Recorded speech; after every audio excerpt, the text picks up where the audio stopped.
Okay, from the outset, I want to give a trigger warning for anyone who is particularly affected by stories of violence against young children. This story is heartbreaking, horrifying, and beyond any measure of tragedy. This is the case of Cherish Periwinkle, and the only thing adorable about this story is her name. It is a story of a woman shopping with her kids, feeling strained, frustrated, annoyed by lack of money, and really just struggling in that moment. So when a good Samaritan offers a helping hand and a metaphorical shoulder to lean on, her only response is gratitude. Now, the cynics among us may say that she should have been more wary. But if we know anything about predators, it's that they strike at times of maximum vulnerability. This is a tale of a predator made all the more chilling by CCTV footage. But above all, it's the story of a little girl who was in the wrong place at the wrong time. This is the case of Cherish Periwinkle, and this is Murder of Crows.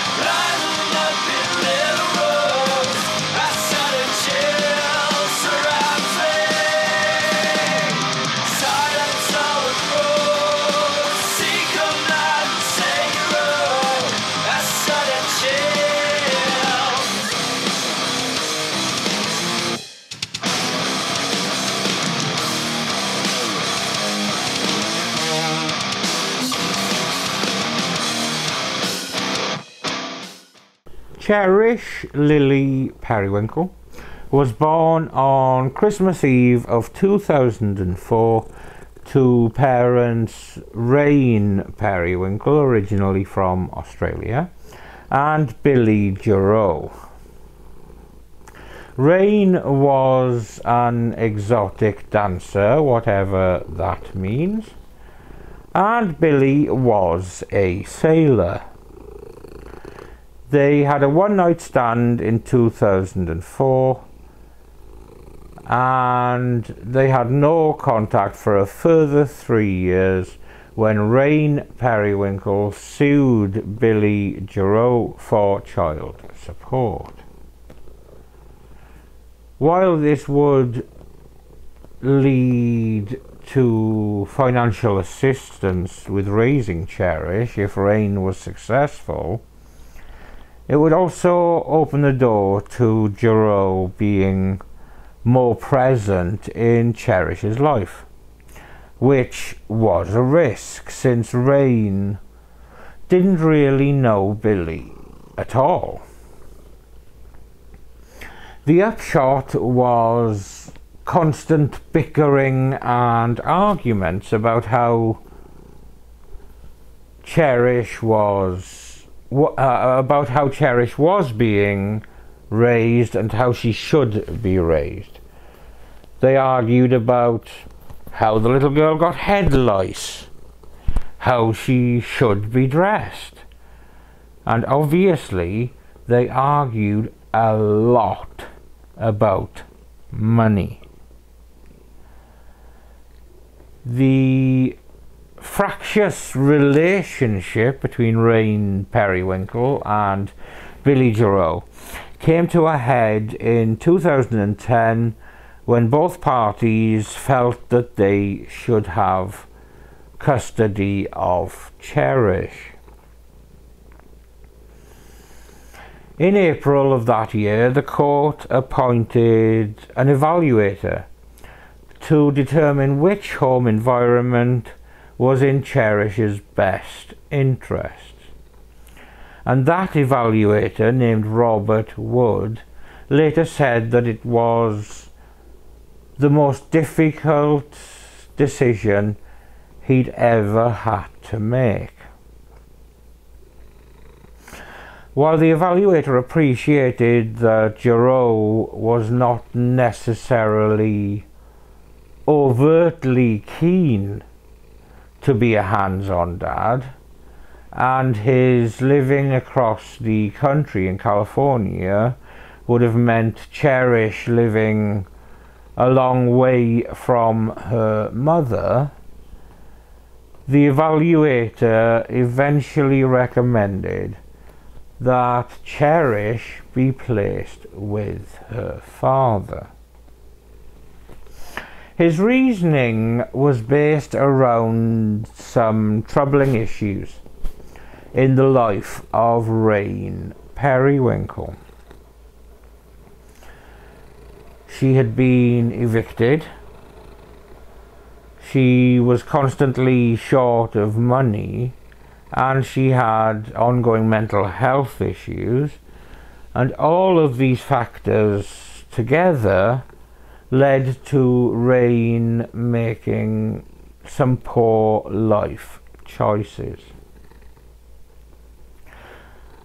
Robert Wood said at the time, "I fear for the child's future living with Ms. Periwinkle. I do not make my recommendation lightly. I have given many hours of thought to this case." Now, despite that recommendation, a Jacksonville judge ruled that Cherish should live with her mother. Now, Rhys Periwinkle went on to have 2 more children, both daughters that were named Destiny and Nevaeh. And this meant that Cherish was a big sister to 2 younger siblings who were 3 and 4 years younger, respectively. On June the 21st, 2013, 8-year-old Cherish was preparing to visit California to see her father. And Rhys wanted to make sure that she looked presentable for her trip, ideally wanting to get her new clothes for the vacation, even though money was very tight. Rhys took Cherish and her sisters, who were then aged 5 and 4, to the Dollar General, where Cherish took a fancy to a certain dress, but Rhys wasn't sure that they could afford it. Just at that moment, an older gentleman stepped forward. This man was Donald Smith, and he told Rhys Periwinkle that his wife had a $100 Walmart gift card that they never used, and that the wife was to meet Smith at Walmart, and if the family wanted to come with him, the couple would be happy to buy the family whatever they needed. Rhys gratefully accepted, and she and the 3 girls got a lift to Walmart with Smith in his van. Once at the Walmart, Smith accompanied the family doing their shopping, all the while stating that his wife would be there shortly. After shopping for up to a couple of hours, really, Smith offered to buy food for the family at an in-store McDonald's.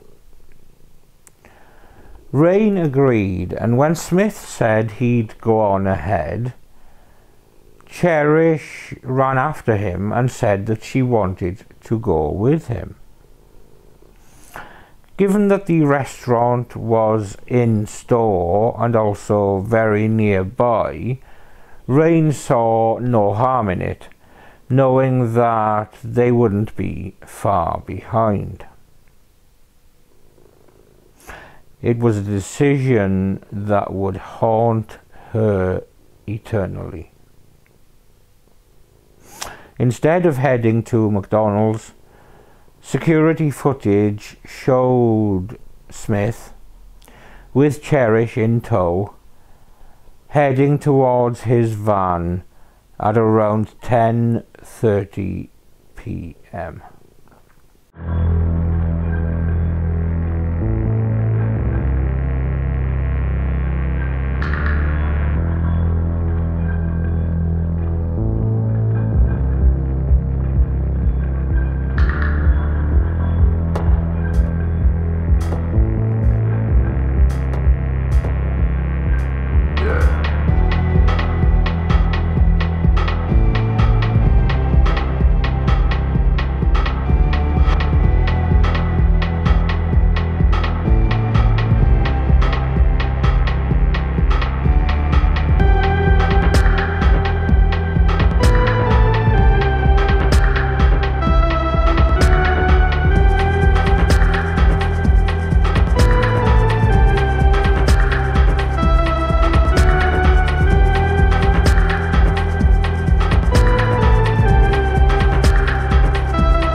About half an hour later, Rain was struggling to find Smith and Cherish anywhere. So at the end of her tether and getting increasingly anxious, she borrowed a staff member's cell phone and called the police. I'm at Walmart. I'm interested in taken. What do you mean? Taken by a stranger. I can't find her because the store is closed right now. Okay, is he a white man or a black man? A white man. He's got white short hair and he's got dark eyebrows. You said dark short hair? No, he's got white hair and dark eyebrows. I had a strange feeling about him when I first met him. And he took her to the dressing room twice, and I was hoping that she would be okay. And I was looking at the shoes, and I didn't want him to think that I was overly protective, freaking out. But now they're not here, and I find it very odd because he knew that. Oh, okay, ma'am. What color vehicle does he drive? It's a white van. Do you remember any stickers or anything on the side of the van? Anything that you can remember at all? Did it have tinted windows or anything? I know he's got carpet in the van. I didn't take a good look. Sorry. And he said what? I didn't take a good look at the van. Okay, do you remember did you see any tag on it or anything? Was it a Florida tag? No, I didn't look at that. I feel like a fool. Okay, can you remember what he had on? No, I don't remember anything because I'm panicking right now. Okay, ma'am, what's your name? My name's... He said his name is Dawn. He said he was supposed to meet his wife here, and his wife never showed up, and I couldn't figure out why. His wife didn't even show up at Dollar General. And he told you that y'all were going to meet his wife at the Walmart? Yes. First, she was supposed to show up at Dollar General, and then he was going to meet with her at Walmart. And we've been here probably 2 hours. And she didn't show up, and I have this cart full of clothes that he said he was going to pay for with a $100 gift card, and I had a bad feeling. I thought, well, I feel like pinching myself because this is too good to be true. So I got to the checkout. He's not here. He isn't here. Now I'm hoping he's not raping her right now because I've had that done to me. And it's not fun.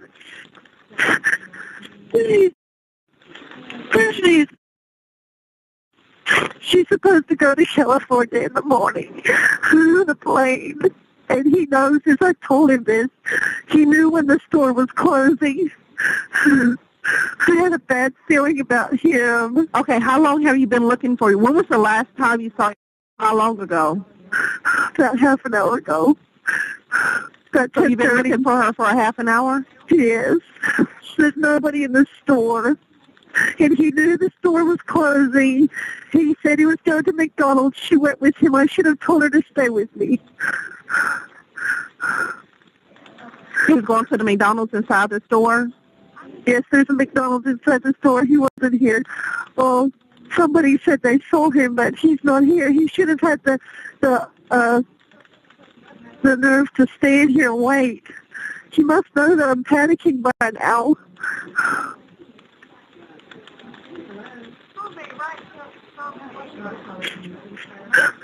Okay, ma'am, where are you in the store now? Are you outside or where? No, I'm in the front of the store. I think I need to hang up because...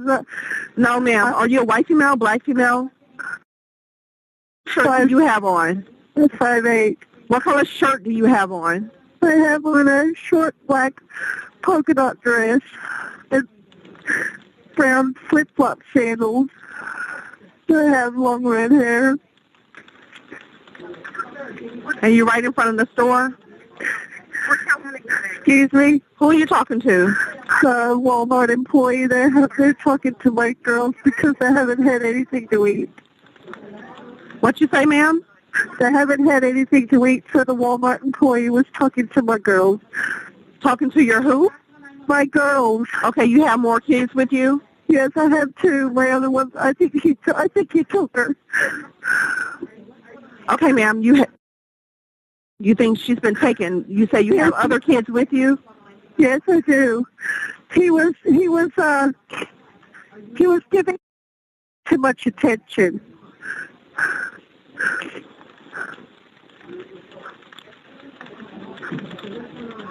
He wanted her to buy these really tall shoes that were women's shoes, and I told him no. I said they're too high for her.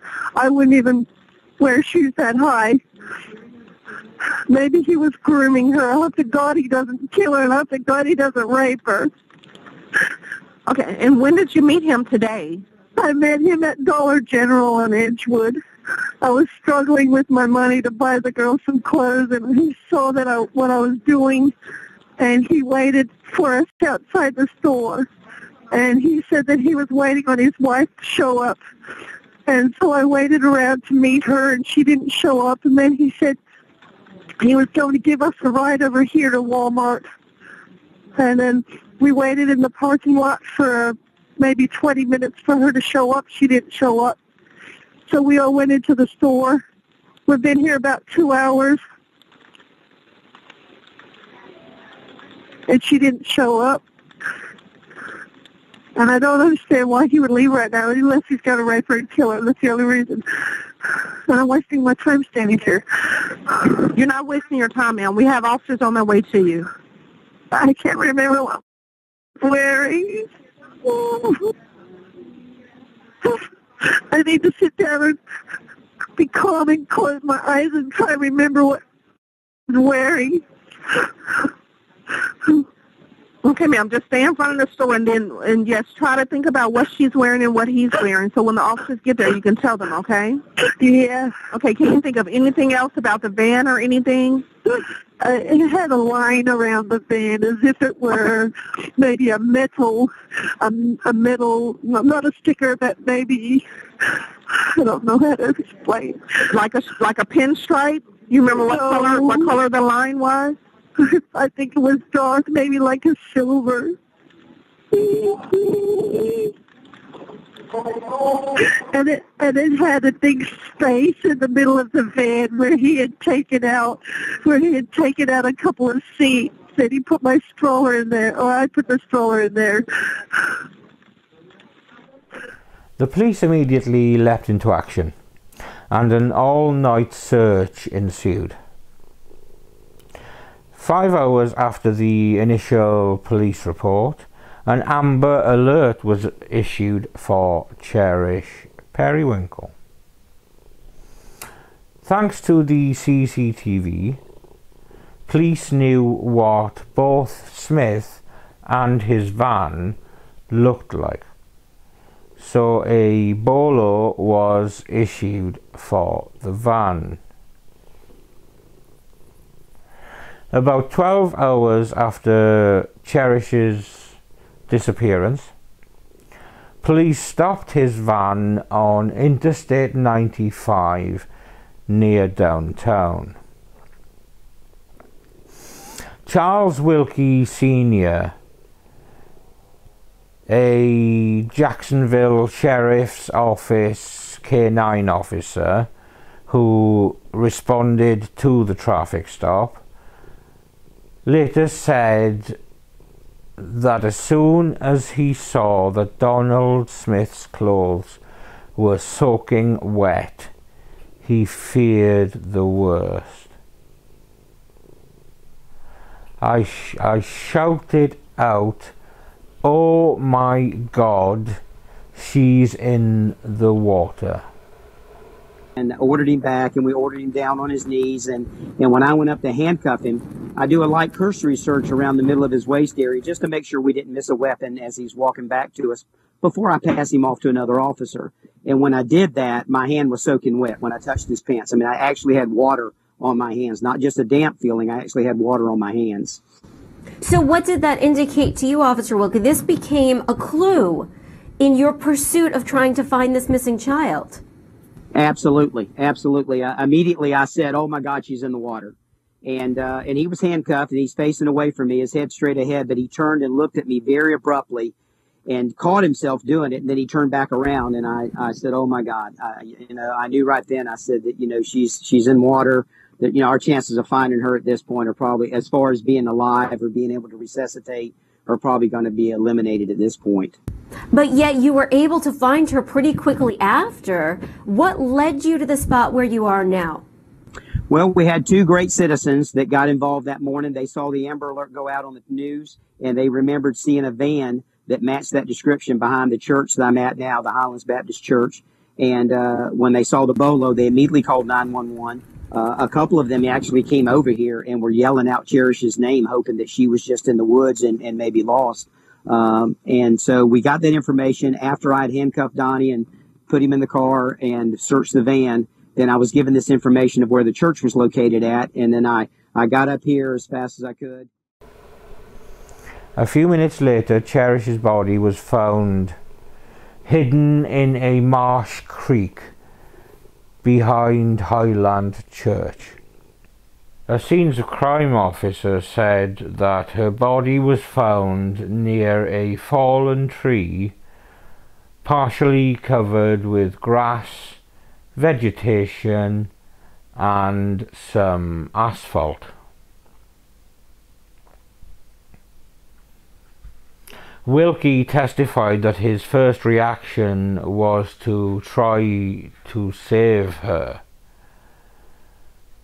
but he could tell immediately that it was far too late for that. He also said that he vividly recalled the orange dress Cherish was wearing when he found her, because his daughter had the same dress. Now, as the investigation into Donald Smith moved forward, his disturbing history as a predator was laid bare. Smith had been arrested 19 times since 1977. He had been found guilty on lewd and lascivious charges, or lascivious, I should say. Charges of trying to lure girls in a van, and charges of showing pornography to minors. Then in 2009, Smith was charged with impersonating a state child welfare officer and making an obscene call to a young girl. And for this he was eventually found guilty. But with time served, he was ordered to spend only a year in jail. Smith was released on May the 31st, but was being monitored by authorities as a condition of his parole. Officers even checked in on Smith on the morning of June the 21st at the home that he shared with his mother. That same evening, he met Rhys Periwinkle and her daughters.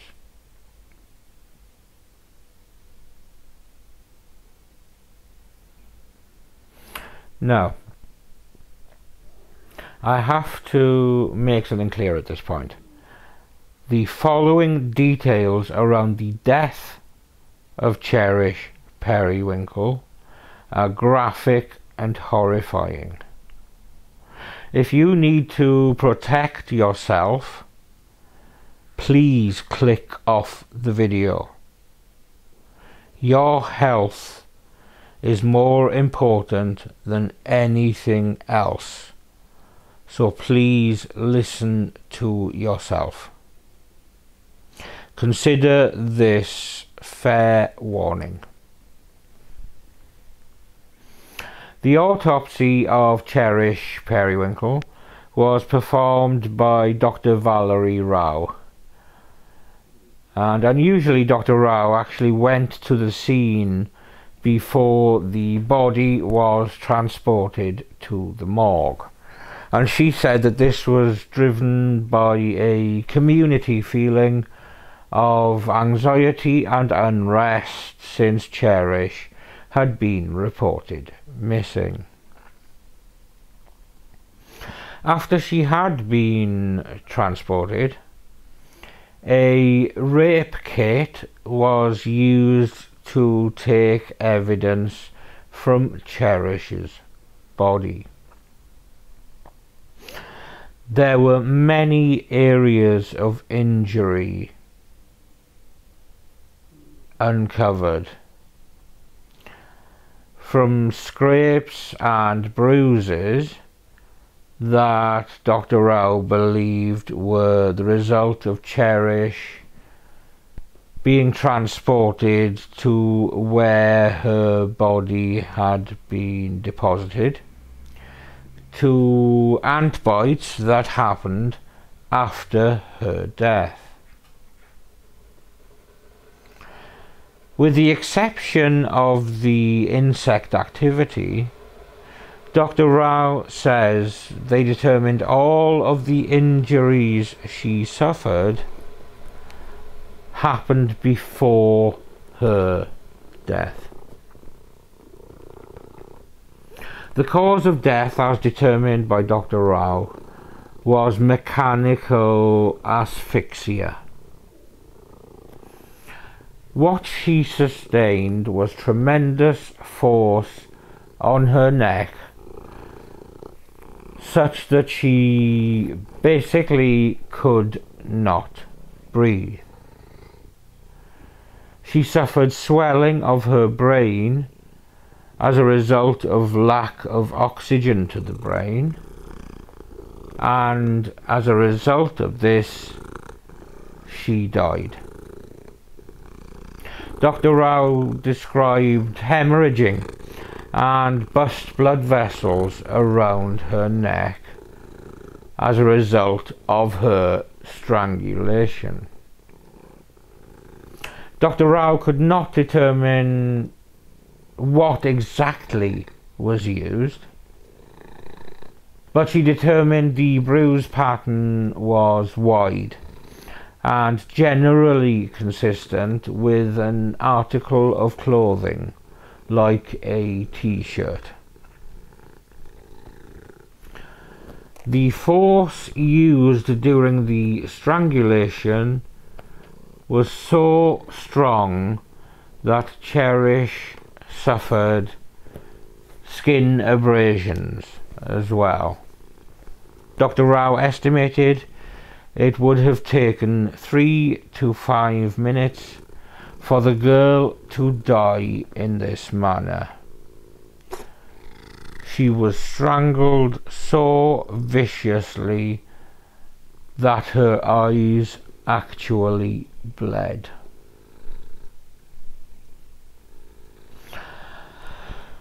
Cherish was also raped prior to her death, and Dr. Rao said that injuries resulting from the sexual assaults were severe,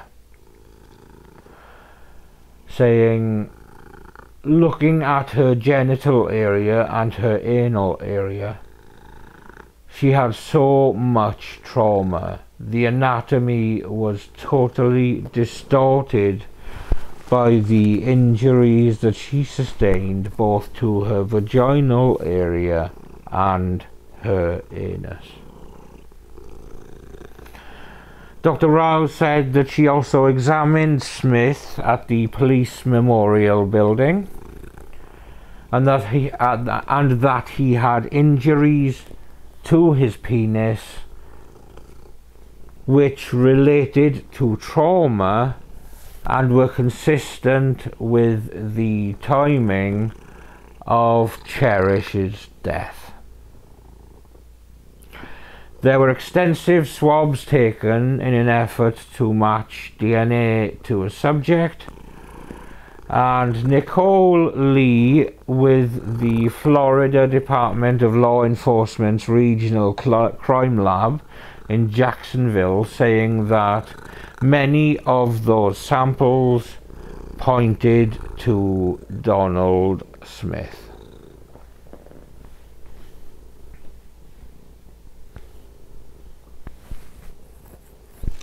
Donald Smith's trial began in February of 2018.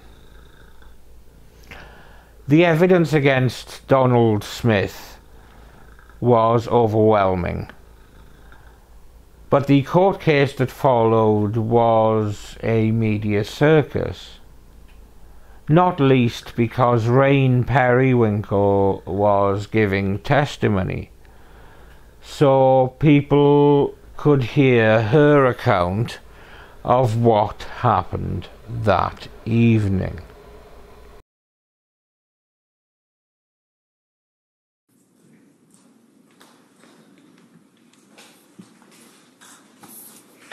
Ma'am, looking at the monitor in front of you, is that the location when he first spoke to you as you were walking out the front door of the Dollar General? Yes.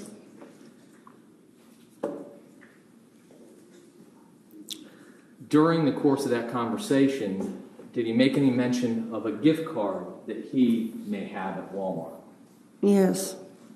What did he tell you about this gift card?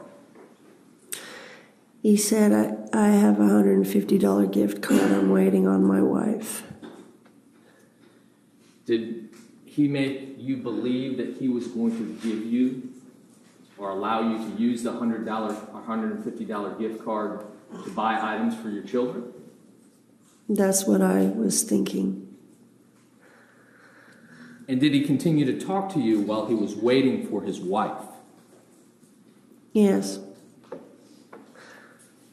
Did you stand there in the Dollar General parking lot during the course of that conversation? Yes. How long were you there with him while he was waiting for his wife? I'm not sure exactly. Was it a number of minutes? Yes. Did he tell you his wife was coming? I kept asking him where she was. What was his response? She's coming. Did he tell you how she was coming? I asked him, what does she drive? He said, a gold car. So you waited with him at that point. You were waiting to see if his wife came to give you the gift card. Yes. Did it begin to rain at some point while you were waiting for his wife to arrive in this gold car? Yes. What were the children doing? They were playing with their umbrellas and running around, having fun. Just doing what kids would do? Yes. What was the defendant doing while you were waiting for his wife in this gold car to show up? He went and sat in the van with the door open.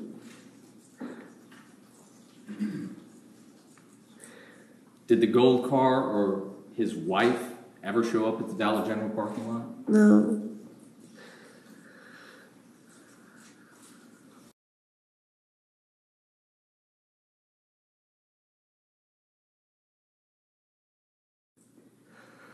When you walked outside the Dollar General, did a man talk to you? Yes. What did this man look like? Describe him for me. He's got white hair. The man who started talking to you, do you see him here in the courtroom today? Yes. Could you point to him and describe where he's seated and what he's wearing today? He's wearing a long-sleeve blue shirt. With the glasses on top of his head? Yes. Your Honor, may the record reflect that the witness has identified the defendant. The record will so reflect. Your Honor, may I approach the witness? You may. Ma'am, on June 21st, 2013, the defendant didn't look like this, did he? No. May I approach? You may. I'm now showing you what's been previously marked for identification purposes as State's Exhibit A for identification. Do you recognize the person in that photograph? Yes. Does this photograph fairly and accurately depict the way the defendant looked on June 21st when you first encountered him? Yes. Your Honor, at this time, the State will move into evidence State's Exhibit A, State's 1. No objection, Your Honor. State's Exhibit A will be entered as State's Exhibit 1. And Your Honor, with permission of the court, can we publish via a copy electronically? You may. Let me just tell the jury, you've got monitors in front of you that will be published on those monitors. The witness has one. I have one. Mine's down low so I can still see everybody, but I'll be seeing the same thing. So if it stops working, please raise your hand and let us know. That happens sometimes. Ma'am, is your monitor on right Yes. now? The monitor now shows State's Exhibit 1 in evidence. Is that how the defendant was dressed when you walked out of the Dollar General and met him for the first time? Yes. Had you seen him in the store before you walked out? Yes. Inside the Dollar General? Yes. When did you first notice the defendant inside the Dollar General? I was in the shoe aisle trying on shoes with my children. I looked to my right and he was standing in the doorway looking right at us. At some point in time when you were up towards the front of the store, did you see him again? Yes. What did he say to you when you walked out the front door of the Dollar General? If you really want that dress, I'll get it for you. Did he make any other comments to you about your children? Yes. What did he say? He said, you look like you have your hands full. I have a couple of little ones. Where was this in relation to the front door? Where was he standing when he struck up this conversation with you? He was near the front of the store. Right at the front door entrance, right as it leads from the parking lot into the store? Yes. Your Honor, may I approach the witness again? You may. Ma'am, I'm now showing you what's been previously marked for identification purposes as State's Exhibit B. Do you recognize that photograph? Yes. Do you recognize that photograph to be a photograph of the surveillance video from Dollar General? Perhaps the most disturbing part of the trial were recordings of Smith's conversations regarding Cherish while in prison. Safe to say, this is one sick fucking bastard.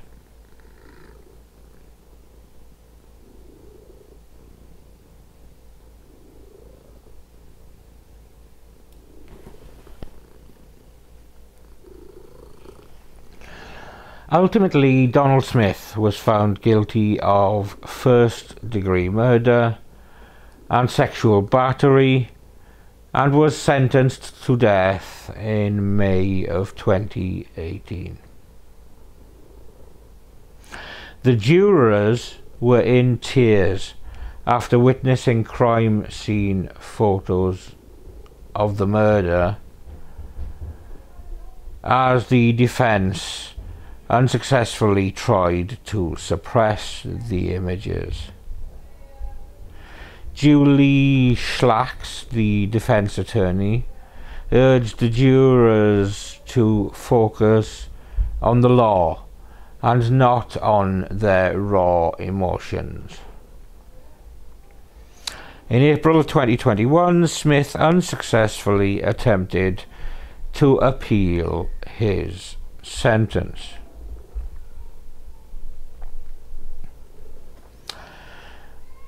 There were also repercussions for Rhys Periwinkle and her other two daughters, Destiny and Nevaeh.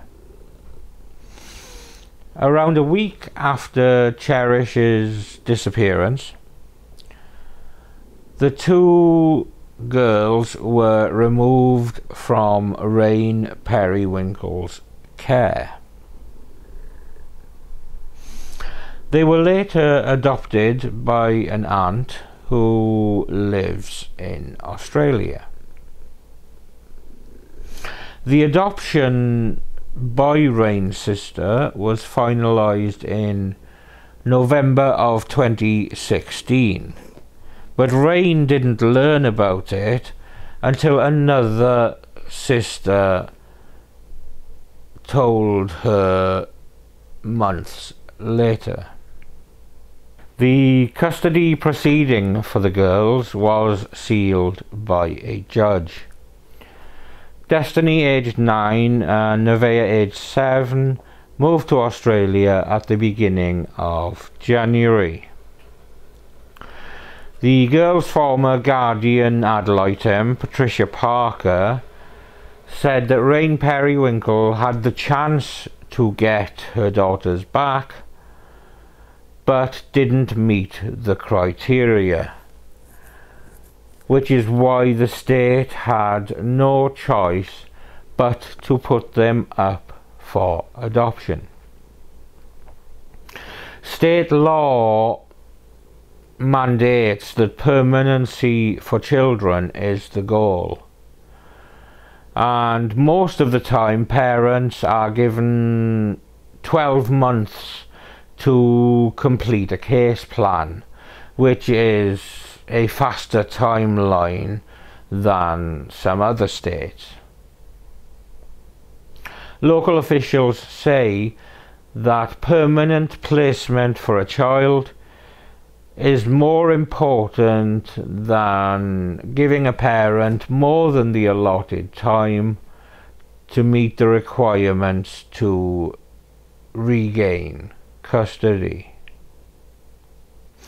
But Rhys Periwinkle said that after 8-year-old Cherish was murdered, she was unable to keep a stable job and was often turned down for employment because of who she was, and because people blamed her for what had happened to Cherish. On top of that, she was grieving the loss of her child and was in a dark place. Rhys said that she was furious and hurt that her two other daughters were sent to live in Australia, saying, "I am their mother. I would die for them. I don't care what anyone else says. I would go without for my children. And there is so much that is not being said right now." Parker said that once a birth parent's rights are terminated, the system typically seeks family members to adopt children, which worked out in this case. Going to Australia, starting a new life with family, that is the best thing for them, Parker said. So there we have the absolutely heartbreaking case of Cherish Periwinkle, who crossed the path of a predator when her mother was in an extremely vulnerable moment. Rhys Periwinkle was far from perfect, but no one deserves to have this nightmare thrust upon them. Donald Smith will be put to death at some point, and it won't be a moment too soon. And I hope he suffers a multitude of paper cuts and stands on a million fucking Legos between now and that moment. This video is, of course, dedicated to the precious and pretty little angel Cherish Periwinkle. May she rest in peace. Thank you for watching another episode of Murder of Crows. I'm Steve. This is my controller Samson, and we will see you when we see you.